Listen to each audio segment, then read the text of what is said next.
Hello, I'm Christophe de Hody from Paris, and for over the past 10 years I've been facilitating wild plants walks and workshops to share my love for nature and spread knowledge about edible and medicinal plants and mushrooms. I founded Le Chemin de la Nature, or in English, The Path of Nature, in order to provide online training in botany, foraging, wild plant cooking and herbalism. Even the most common plants around us are no longer familiar to us. Many of the plants that people call weeds and are desperately trying to get rid of actually are very useful. Our environment has a lot to offer, and I would love to share a little glimpse of it with you in this video.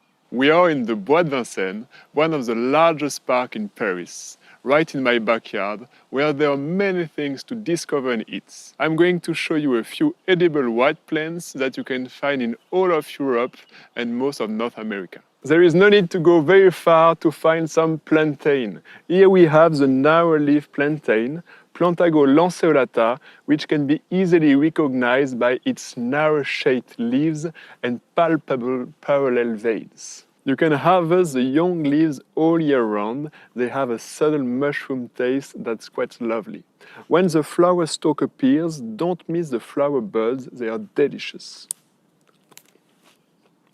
In addition to being edible, it's also medicinal and contains anti-allergy and anti-inflammatory substances. That's why you can use it as a poultice for insect bites, and why it's also traditionally used internally to help relieve bronchitis and allergies. Plantains are also a bio-indicator of a nutrient-balanced soil.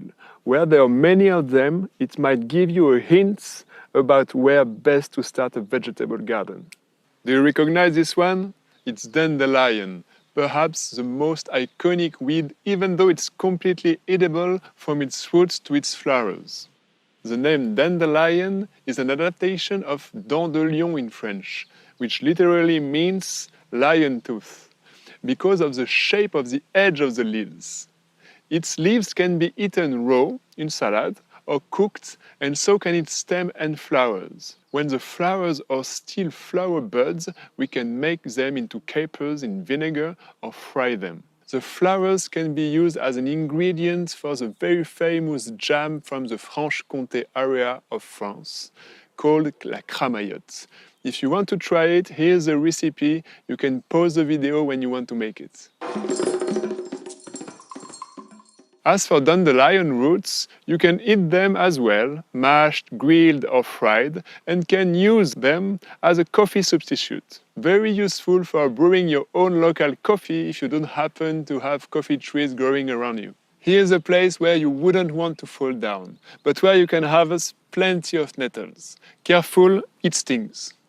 If you have never tasted it before, I strongly encourage you to overcome your fear of the nettle sting. The only way to make sure not to get stung is to wear thick gloves. Alternatively, you can try picking the leaf from below, then roll it like this, and then you can eat it raw. Otherwise, nettle leaves are delicious in soup, in salad. If you chop them finely in pestos, you can even prepare nettle bread using dry nettle leaf powder. Nettle is very nutritious and contains most of the nutrients we need in our nutrition. Minerals, vitamins, etc. In spring, its leaves can even contain up to 40% of its dry weight in protein. That's why nettle is traditionally used for its remineralizing properties and for the prevention of musculoskeletal pain, inflammation, such as rheumatism. The nettle root is also quite interesting as a traditional remedy for prostate disorders for men. And if we zoom out to look at the bigger picture, nettles are crucial for biodiversity. They host numerous insect and small animals which seek shelter among their stinging leaves. By doing so, they avoid being bothered by small mammals and also big ones like me.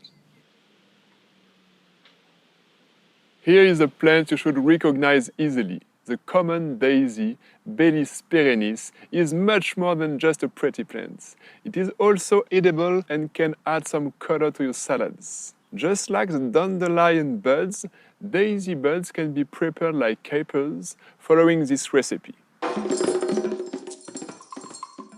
In a macerated oil, common daisies also make a wonderful skin firming remedy. It was traditionally applied to aging skin to help it strengthen.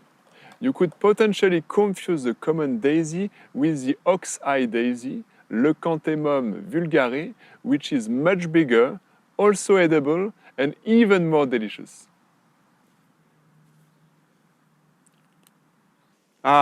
Here's another interesting plant and a very abundant one. This one is called garlic mustard, Alliaria petiolata, here at the seed stage. It's not a plant from the garlic family, but from the cabbage and mustard family.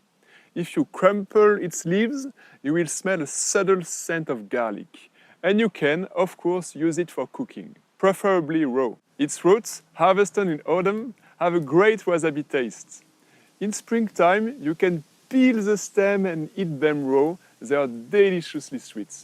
Finally, its seeds can be harvested at the end of spring, beginning of summer, and ground to make your own homemade mustard. It's a delicious plant. Do you recognize this tree? There are several species of linden trees, both in Europe and in the States, and all of them are completely edible. The leaves have a nice subtle taste and can be eaten raw for most of the spring season in salad or cooked, and also dried to be used as a flower mixed with others. The flowers make excellent herbal teas, and the seeds are very rich in healthy lipids. Environmentally speaking, its flowers rich in nectar and pollen are essential to many pollinators. Just by stopping by a linden tree in the end of spring and listen, there are so many insects, it feels like the tree itself is budding. It's important to protect our trees both in the forest and in the city. They act as important carbon traps. They protect us from overheating, and they are shelters for biodiversity. By cultivating trees more consciously, we could increase the surface area available for growing food on many levels, from the ground well into the air. Perhaps this will become one of the solutions for feeding the whole planet in the future. You see, wild plants are treasures, and you can find them everywhere, even in cities. But of course, foraging comes with risk.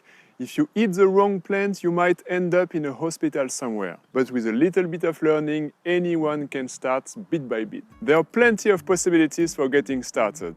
Field trips with botanists and professional foragers, identification and foraging books, and of course, hundreds of YouTube videos created by passionate people just like us. I truly believe that if we all gain more knowledge about nature, we will love it more and we will make more efforts to preserve its biodiversity. I hope you enjoyed this video. Thanks for watching.